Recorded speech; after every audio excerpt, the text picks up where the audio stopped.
Good morning. Happy Thursday, everyone. The sun is shining. The magnolia trees are blooming.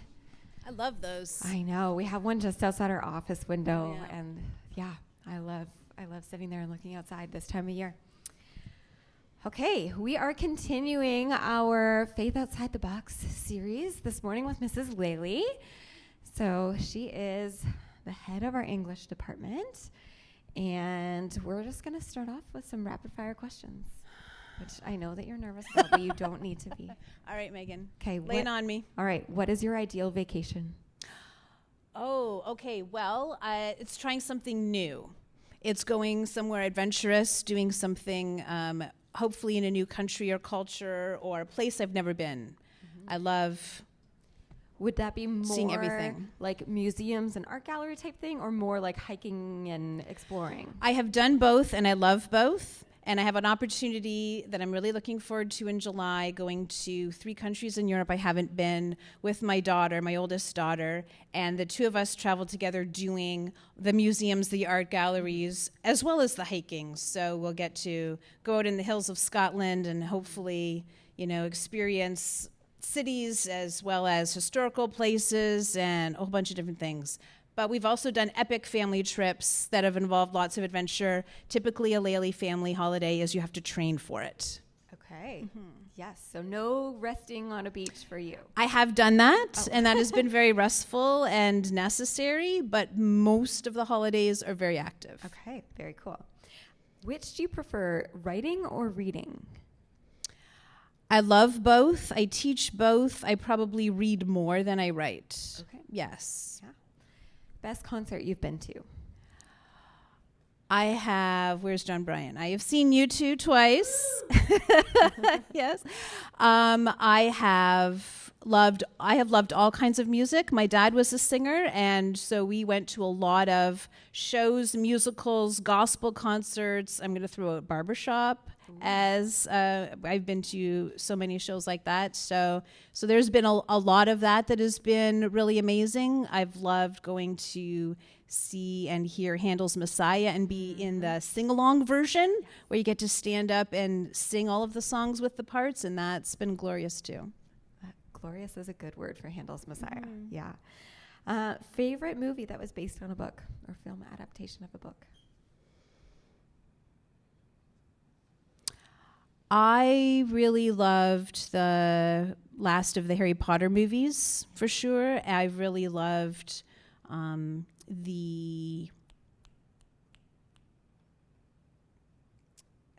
it's coming to me. It's right there. Nope, it's gone. So To Kill a Mockingbird. Yeah. I know that's an old one, but such a great story. Gregory Peck as lawyer, Atticus Finch. Yeah. Love that. So many, but those are a few. Yeah, good. Coffee or tea? Neither. Oh. Do you do warm beverages at all? I am naturally highly energetic on my own as soon as I wake up in the morning. So I need orange juice, and that's it. Okay. Hot beverage would be hot apple cider from Starbucks, hot caramel apple cider, or hot chocolate. Okay. What is your go-to genre to read? Relationship stories, whether it's historical drama, it doesn't matter. The best book I read so far in 2022 was called Cloud Cuckoo Land, written by an author who wrote Pulitzer Prize winner All the Light We Cannot See. I love both of them. Very complex stories, but Cloud Cuckoo Land has 5 main characters. 2 are from Constantinople, 2 are from our world in North America now, and 1 is in the future in a spaceship leaving Earth. And they are all woven together. He is brilliant at taking all of that and connecting all of their storylines to an old Greek story that they are all reading and learning about. It's fascinating. That sounds like a good book. I'll have to check it out. Favorite flavor of ice cream? Fruit kinds, strawberry, peach, mango, like that kind of thing, black cherry, and sherbet. Okay. What book have you read the most times that you just keep going back to? I don't generally do that anymore because my stack of books to read is always growing and never depleted enough to go back and reread. I read recently a book twice that was written by Pete Greig, the guy who started the 24/7 prayer movement, and it was How to Pray, a book for common people, and that was so fascinating, and I took so many notes and highlighted so much I needed to reread that. But as far as when I was a kid, I would read over and over and over again because I was just reading so much. So, Anne of Green Gables and To Kill a Mockingbird I've read a lot. I guess Hamlet because I teach it so much, right. Every year, twice a year. Yeah. Those kind of books I'm experiencing a lot. Okay. And last question, if you weren't teaching, what would you do? When I was trying to figure that out, I always knew I wanted to be a teacher. My mom had been a teacher. She'd been an elementary teacher, so I had a lot of supplies there at home because she stopped when I was born. I'm the oldest. And so I would teach my dolls, and then I would teach my little brothers, and I kind of always knew that's what I was going to do. But I did entertain the idea of being a missionary at one point. And then I did try figure skating when I was 6, and I thought I could be a figure skater, and I really liked watching it on the Olympics until I had my first, what do you call it? It's not a recital or a concert, but... Competition? Well, it wasn't a competition. It was like the end of the year kind of thing. And I was in this bright green bird costume, and I was leading the group off the stage, like off the arena, and you have to take that step up to get off the ice. And I totally wiped out and boom, boom, boom, boom, boom, boom, took out the whole row. So that was the end of that career. Yeah. I mean, you were 6. So I was 6, yeah. But, some things you just know. Yes. It was very clear. This is not the path for me. Okay. Yeah. So we'd love to hear a bit more of your story and how you came to faith in Christ. I grew up in a Christian family with a very stable farming background. Mom was at home. Dad, we had a turkey farm. He was an electrician. They were very involved in our little country church. So, and I'm just surrounded by strong Christian examples. I went to a Christian high school, the competitor of Eden, the rival in Niagara-on-the-Lake, this was in Niagara-on-the-Lake. I was in Fort Erie, but so I went to a variety of different churches, actually, because ours was so small. So I'd go to a youth group at a different church, or before that it was, pioneer clubs somewhere else, and then summer, vacation Bible school at a Dutch church. And so I just kind of had a whole variety of different experiences. And it was interesting because when I became a Christian at a concert, actually, because, like I said, we just went to so many all the time. And it wasn't anything that I told anybody about, but when they had the call to come forward, I didn't go. But I just felt very convicted in my spirit in that moment. It was an elementary school, sitting there, and I remember this like spine-tingling, full-body, goose-pimply moment, and wanting to keep that and feeling it as I'm walking out of the parking lot and getting into my car. And I don't know why I didn't tell my parents. I didn't know why I didn't say anything. I don't know why I was kind of scared about it, but it was just like I just wanted to keep it and hold it and not do anything to kind of lose that amazing feeling. And so throughout all of my high school, growing up, when I got to grade 13, I switched schools and I went to kind of the public high school I would have gone to if I hadn't gone to a private Christian one. And I was kind of really amazed and humbled and blown away when I was interacting with all kinds of new friends that weren't Christians, and they would have questions and we would have these deep discussions, and I couldn't convince them. I couldn't answer all their questions. Like, I know all this stuff. I've been reading the Bible and doing family devotions after dinner for years, and I can't convince you? I can't debate you into belief? I had more to learn. That was very humbling to realize I didn't know it all yet when I was 17 years old. Yeah. Who knew? Yeah, what good lessons to learn, for sure. And so as you have grown up and become a teacher and come to Eden, can you tell a little bit about what brought you here? I wasn't looking to move. I had, at the beginning of my career, it was really hard to get into teaching, and I was always just placed in whatever school had openings. And my first kind of a chance to interview and get a position was to be the head of the English department at Thorold. I'd been there for 11 years and totally loved it. I was extremely involved. It was a smaller school. I was kind of running so many things that I was getting exhausted with that, but I wasn't looking to move. And a friend of mine who actually teaches here now, who was teaching me with me then, Mrs. Kennedy, saw the posting for an English headship here at Eden and said, Heather, that would be amazing for you. You would love that. You could, I think you know, and she drew my attention to it. And I remember reaching out to my husband during the day going, this just happened. This just was brought to my attention. What do I do with that? and so, well, why not? I love what I'm doing. Let's try. And anyway, so it was an interview that got me here, and it has been an amazing 10-year run. Yeah, that's great. So when you think about your role as a teacher and you think about your faith, how does your faith inform or influence you as a teacher? Two ways come to mind. It is amazing being able to teach English because you have such an opportunity to talk about all of these big questions and big ideas, because it comes up in all the great literature. All the great literature is asking those questions about who am I and why are we here and what does it mean to be a part of society and to question society's values and to wonder about faith and things that are beyond yourself. And so it's amazing because in great English literature, there's 3 different main sources of allusions. One of them is the Bible, another one is Shakespeare, another one is Greek and Roman myths, and you have to know those stories. And I would recommend to students, even before I got here, if you're going into English, even if you are not a believer, you should know some biblical stories so that when you're reading literature at the university level, you kind of know what you're talking, or like what you're reading about. So this has given me an opportunity.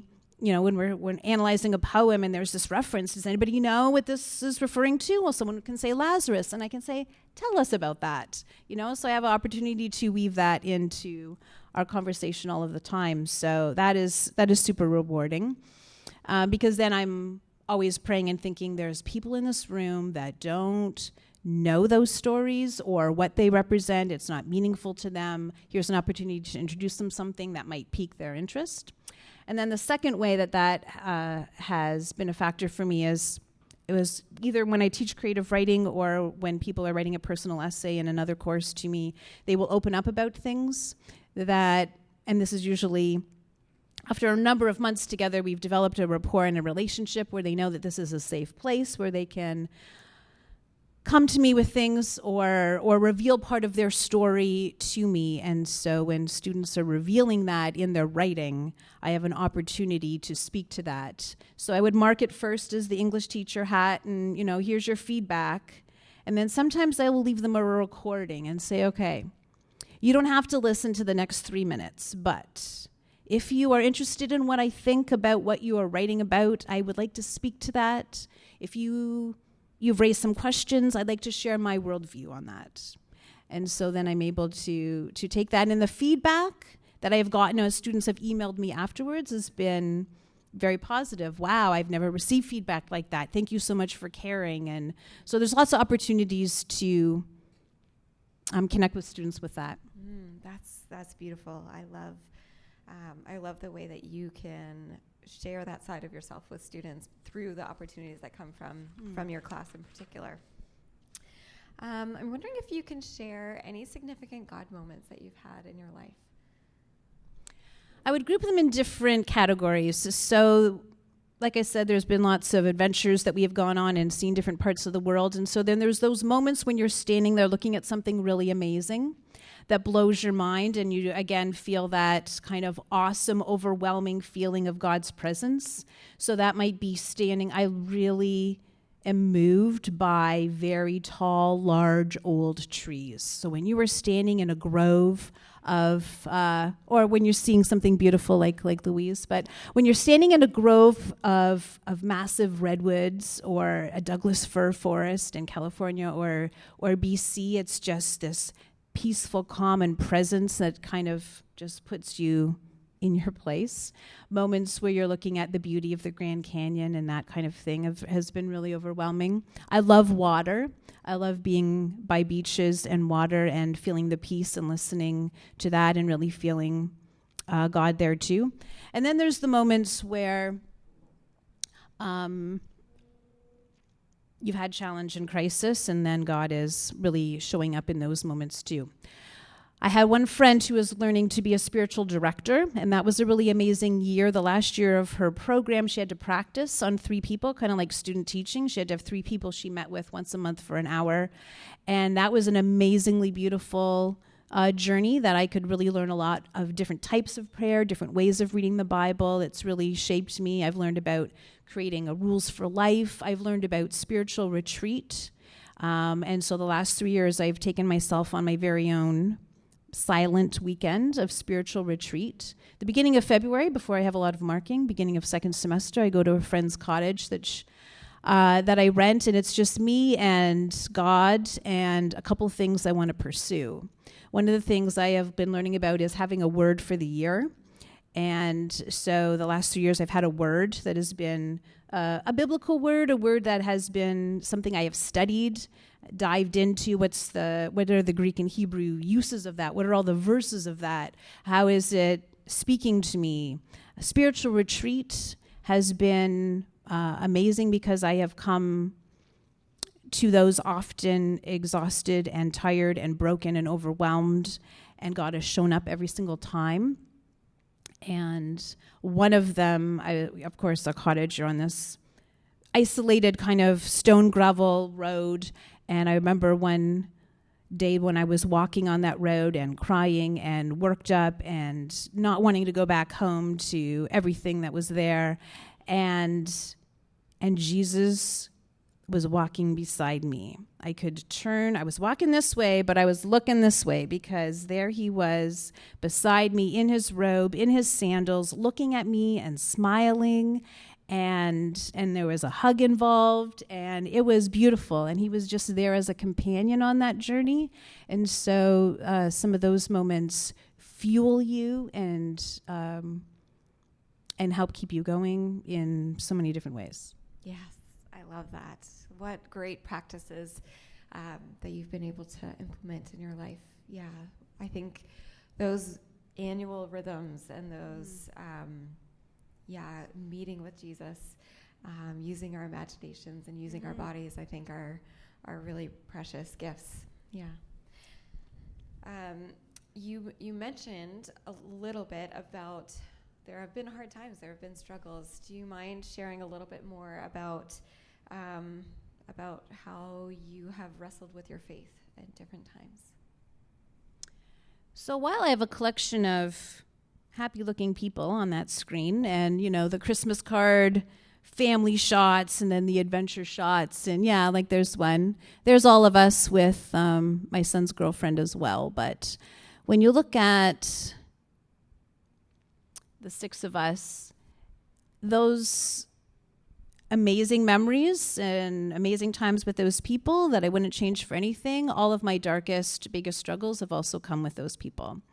So one thing that I was very naive about when I got married 28 years ago was I didn't know anything about mental illness. It wasn't a part of my family. I grew up in a very stable, happy family without any trauma. My husband did not. He grew up with a great deal of trauma that affected him from grade 8 on, all through high school, all through university.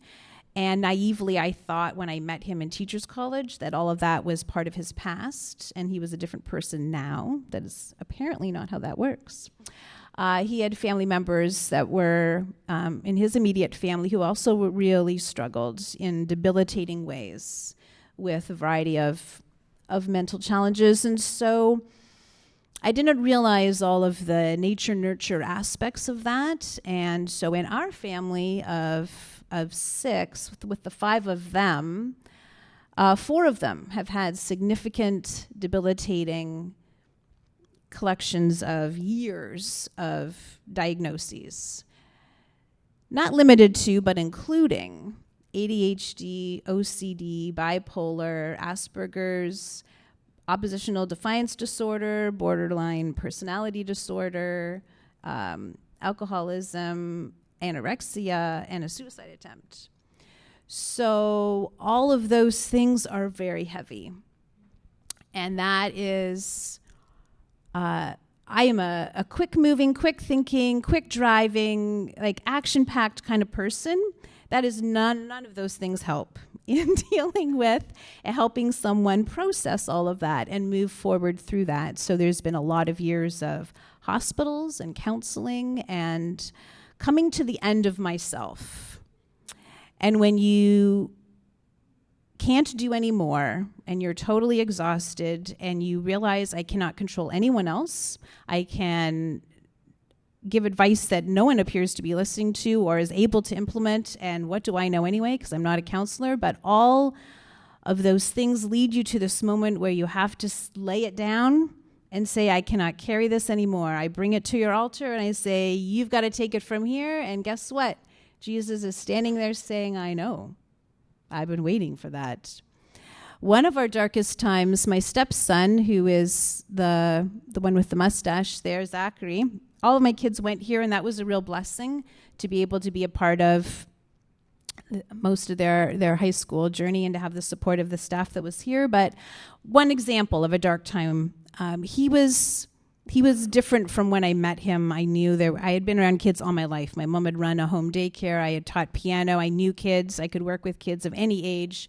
But he had some uniqueness to him that I recognized. And when he was 12, it really started to take us in a really dark road that my husband and I were just talking about that time this week. And he will admit to you he is still affected by that. He still hasn't, he wouldn't say recovered from that. It really took him somewhere dark. So Zachary became violent. We had just had our youngest, so I had 3 kids under 5. Zachary could not be in our house anymore. He was a danger to our little kids. We took him to Sick Kids Hospital, to their mental health ward for kids. He got violent there and broke a window in the hospital, and they said, well, he can't stay here anymore. He needs to go to a facility where he can be securely locked up.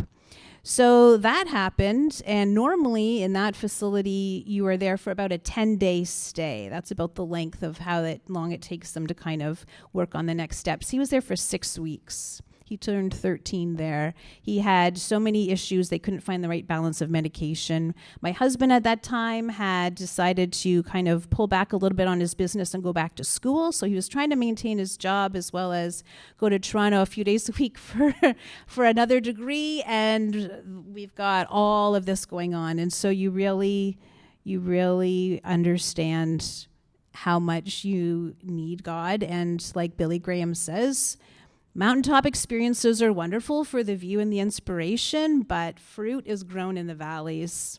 And that I've got a number of valley stories where you just cannot possibly keep going. So I'm a Christmas baby. When I had my big 50 party, it was an all strong women party. That's what I called it. I invited all my strong women friends from all different aspects of my life because I needed them throughout all of those years.